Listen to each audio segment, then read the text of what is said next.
Ayun na guys, muli nagbabalik po ang inyong lingkod. Ayan.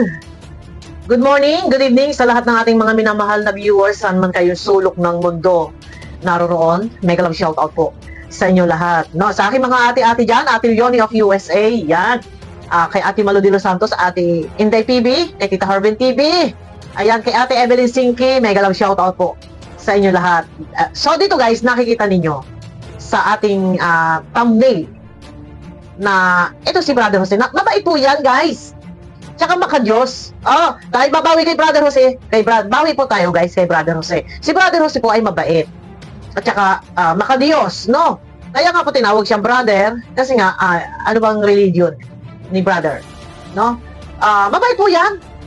Kumbaga parang nadadala lang siya ng kanyang mga emotion sa emotion niya nung siya nawala sa kalingap. Tapos ayun nga, hindi siya makamove on, hindi niya yung matanggap, nabubuhay sa nakaraan, lunod na sa nakaraan kasi nga hindi nga niya matanggap na wala na siya sa kalingap. Alam naman natin na doon dumating siya sa kalingap, talagang walang-wala na. Nababanggit naman niya ni Kuya Bal. Katunayan nga ay sa tulong din ni Kalingap Rob, hindi man si Kalingap Rob ang lahat gumastos doon sa pabahay, pero sa tulong ni Kalingap Rob, yung bahay ni Brother Jose ay naipatayo. No, kasama diyan yung mga sponsor.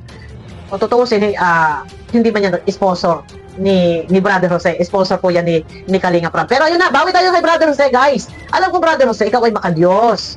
Kaya nga, brother, hindi ko alam kung pastor din ito si Brother Jose. Ay, eto, makikita nyo sa ating thumbnail. Brother Jose, nag-sorry na? May question mark. Yes, magsusuri po yan, guys. Hintayin lang natin yung takdang oras, yung tamang panahon, na alam po sa ngayon talagang si Brother Jose ay hindi pa niya matanggap yung pangyayari na wala sa kalingap. Alam niyo naman, pagka ang mga naging kalingap ay nawala sa kalingap, talagang nahihirapan silang mag-move on. Kasi napamahal na sila sa kalingap. Tapos biglang nawala sa kalingap, talagang mahirapan silang mag-move on. Kita niyo yung iba dyan? Balik-balik, di ba? So ito, nag-sorry na? May question mark? Yes, magsusorry po yan. Guys, hintayin lang po natin. Mabait naman bagayaan. Mabait po yan, tsaka makadiyos po. Hintayin lang po natin yung ngalan nyo bukas sa isang araw, sa isang linggo. Nag-sorry na mahimasmasan baga. At ma-realize niya na doon na lang tayo doon sa bahay niya. Na hindi po pwedeng yung perang sinasabi niya na 100,000 ay binayaran niya yon. Yung pinapagawa ng bahay. Sabihin na natin na binayaran mo yan. Pero magpapasalamat ka pa rin. Dahil kung walang Kalingap Rob, wala kang 100,000 na magpapautang sa'yo. At hindi may tatayo yung bahay kung walang Kalingap Rob. Sa tulong din ng mga sponsor ni Kalingap Rob, na ipatayo din yung bahay. Sa madaling salita, kahit balik-balik pa rin mo, kung hindi dahil kay Kalingap Rob, hindi ka magkakabahay. So, dito lumalabas na yung bahay mo ay pabahay ng Kalingap. Di ba? Yun lang. No, ang akin lang ay, Brother Jose, sumuko ka na. Mag-sorry ka na. Akuin mo na, aminin mo na kasalanan mo yung ano kasalanan? Sige, kasalanan mo. May kasalanan ka. Yan. Akuin mo na may kasalanan ka dahil ginabi-gabi mong topic ang Kalingap, ayaw mong tantanan yung Kalingap, or ginawa mong content yung Kalingap, pwede ka mag-sorry. Sabihin mo kay Kuya Bal, kay Kalingap Rob, sorry. Kasi sabihin mo na lang na napagtripan mo. Di ba? Basta yakapin ka pa, basta tanggapin ka pa, kung ikaw mismo yung nagpapakumbaba. Tsaka ano ba yung ugat ng pinagawa yan? Ang umpisa lang naman ay yung pagkakaalis mo sa Kalingap na hindi ka nakamubon no? Hanggang sa lumaot na lumaot, hanggang sa mga sponsor, yung pera-pera, ganito ganon, ganyan-ganyan, lumaot na lumaot. Alam kong makadiyos ka, ihipuin ni Lord yung puso mo, lalambot yan. At ikaw nga ipagpasa Diyos mo, ibigay mo kay Lord lahat ng iyong problema. And mag-sorry ka, sabihin mo ay ikaw ay nagkamali sa iyong mga ginawa. Mali naman din talaga yung ginabi-gabi mo na pagtatapik na kung meron kang ipinaglalaban, pwede mo naman ikaw mismo kausapin mo si Kalingap Rob, pinsan, ay bakit naman ganito, ay bakit gayon, ay ninong si Kuya Bal, ay tito, ay tita, ay bakit mo gayon, ay pasensya na ho, ay gayon lang ay bakit baga hindi mo magawa, ikaw naman ay mabait, at saka hindi po pwede, tinan mo yung bunganga mo, medyo parang lalo lumalaki yung bibig mo parang wala ka, inaraw-araw mo na, walang katitigil sa kakangaw-ngaw, nagbabubbles na yung bibig mo sa kakangaw-ngaw, na inaabot ng 2 oras, no, kahit na siguro hindi ka pa kumakain, kikita nyo dyan sa thumbnail, doon pa mismo sa live, doon kumakain, hindi ka napapagod, nakakapagod, Brother Jose, yung 2 oras na nagla-live ka, na ang dami mong mga seremonyas, tapos yung mga nandyan, mga basya sa taas, sini-cheer up ka, ikaw naman lalong ginaganahan. Pero hindi makakatulong sa'yo. Hindi makakabuti para sa'yo ang mga ginagawa mo. Butit nakakatulong ka pa. No. Pero ito lang ang aking masasabi sa'yo. Sumuko ka na, humingi ka na sorry kay Kuya Bal, kay Kalinga Prab, dahil unang-una ay yun nga, bagkus ay ikaw rin magpapasalamat. Dahil unang-una, yung channel mo, lumaki. Nagkabahay ka. Nagkasasakyan ka. No, wag mo sasabihin na, oh sige, ginastos mo. Pero kung hindi dahil sa Kalinga, ikaw ba'y makikilala? Ikaw ba'y magkaka-sponsor? Ikaw ba'y magkakabahay? No? Dapat sana yung mga bagay na yan ay yung mga problema mo ay pinagpapasa Diyos mo yan. Di ba? Ama ka Diyos ka. Kaya nga brother hindi ko alam kung pastor to Yun lang. Hindi, kahit kailan, hindi po pwede. Yan, abo kayong damit ko mababa yung botones. Hindi po pwedeng habang buhay kang ganyan na nabubuhay sa nakaraan, ganyan na ikaw ay laging may naghahari galit sa iyong puso. Hindi ka mabubuhay, brother Jose dyan. Maniwala ka sa akin. Palayain mo yung sarili mo. Lunod ka dyan sa problema mo Palayain mo yung sarili mo. Tulungan mo yung sarili mo. Huwag mong sundin yung mga sinasabi ng mga tukso, yung mga satanas dyan sa ibaba ng iyong sa ibaba ng iyong comment section, mga mga satanas yan Alam mo yung mga tinutukso ka, go, fight, sige, bira, tinutukso ka Wag kang makinig sa kanila kasi hindi yan makakabuti para sa'yo. Yung mga viewers na yan, kung sila ay good influence sa iyo, hindi ganyan yung sasabihin. Magbibigay sila ng magandang advice na isang halimbawa, lumaya ka sa kinalulugbukan mo, diyan sa kinasasadlakan mo. Ano ba yan? Yung hindi ka nag-move on diyan sa problema mo, pinaglalaban mo kung ano mang kaikikan kung ano mang kaikikan. Saka parang wag kang uulaga-ulaga, no? Ano yung mamalag-malag, no? Na nakikinig ka sa kanila. Naisip ka Tingin ko sa iyo ka humuhugot ng lakas Unti-unting lumiliit na yung mundo mo kahit ang dami nang bumabanat sa iyo. Sige pa rin, hindi ka natitinag. Pero, di ba maka-Diyos ka? Di ba Ano ba ang religion nito? Resalis mo ba? Hindi ko ano ba religion nito? Pentecost, ano ba religion nito? Ni brother? Move on ka lang. Lunod ka. Diyan sa iyong ipinaglalaban, matagal na yan. Matagal na. Bagkus kayo magpapasalamat. Kahit sabihin mo na hindi si Kalinga Prab yung nagpagawa, pero alam ko na si Kalinga Prab ang nag-umpisa na simulan ang bahay mo. And sa tulong ng mga sponsor din, sponsor ni Kalinga Prab yun, hindi mo sponsor yun. Kaya magpapasalamat ka pa din, no?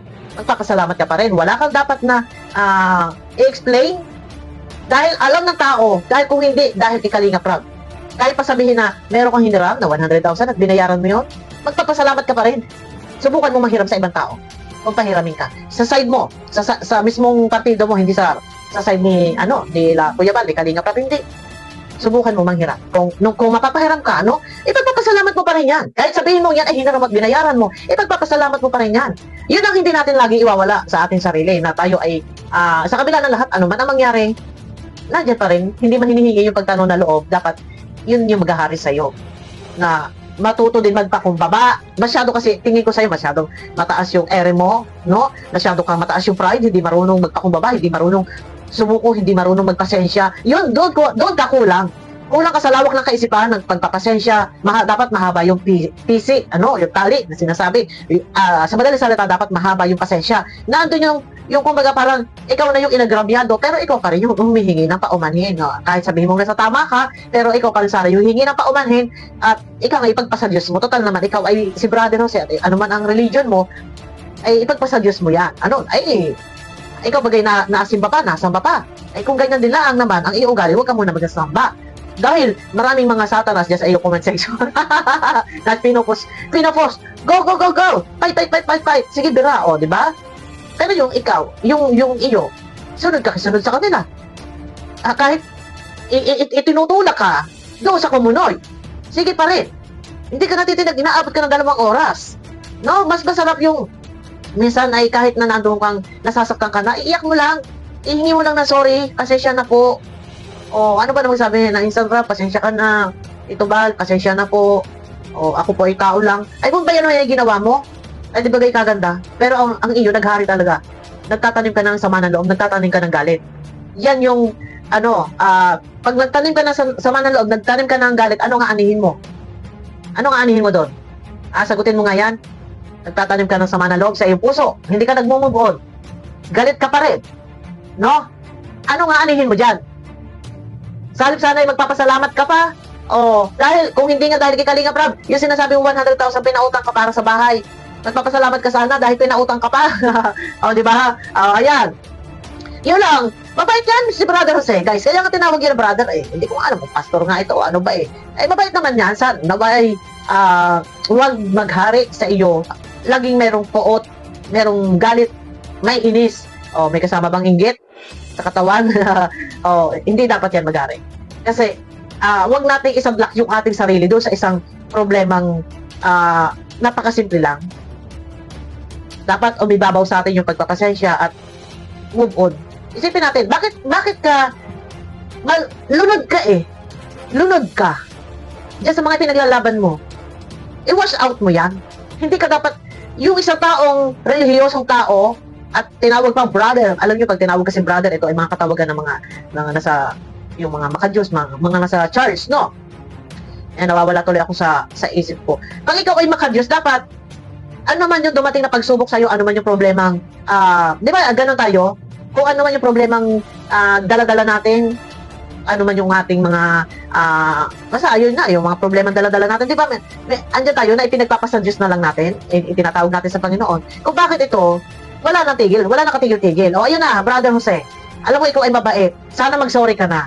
Humingi ka ng sorry, pasensya, katawad po, insan, katawad po, Kuya Bal, o Tito Bal, yun lang. Kasi kasalanan mo naman din lahat.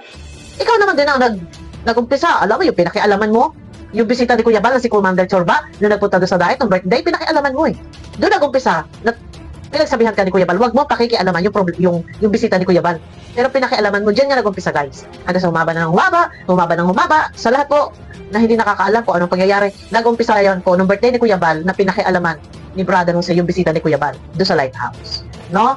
Kaya ayan na, ang nangyari. Na pagsabihan siya, napagalitan siya, ganito, ganyan, na Brother Jose, wala kang pakialam yun sa iba na hindi nakakaalam ng totoong pangyayari. Ay nag-ano na siya, nagtanim na ng sama ng loob, nag-imot-imot na, nag-iyak-iyak na, merong, anong tawag ito?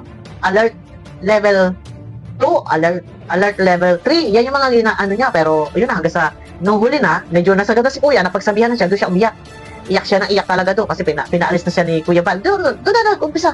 Umalis, pag-alis, di umano ay bitbit ang mga sponsor ni Kalinga Prab. Diba? Ayun lang, yun yung kwento, no? Ayun na guys, abangan nyo ako sa aking next video. Brother Jose, mag-sorry ka na, may ka na ng tawad, at handa ka naman katawan. Bakit baga? Tayo-tao lang, no? Kung ang Panginoong Diyos nga ay nandyan na pinapatawad ang mga anak niya, di ba? Ayun na guys, no? Ay tayo-tao lang, normal na nagkakamali at minsan ay dala ng bugso ng damdamin at mga natutokso sa mga paligid, sa ibaba ng mga satanas na nandiyan nanonood sa iyo. Ayun na, mag-sorry ka lang at ikaw ay amin titigilan at hindi ka na namin aawayin at mamahal-mahalin ka na namin, brother. No? Pagpasa Diyos mo, ikaw ay maka-Diyos baga? Ayun na, guys, abangan nyo ako sa aking next video po at mega love shoutout sa inyo lahat. Guys, pakiclick naman po ng thumbs up, no? Ito hindi ko na inaaway. Hindi kita inaaway dito, Brother Jose, sige, pag ako mag-content ka na naman sa akin, ay hindi rin kita tatatanan. Contentin kita, ayun na guys, abangan nyo ako sa aking next video po. Bye-bye.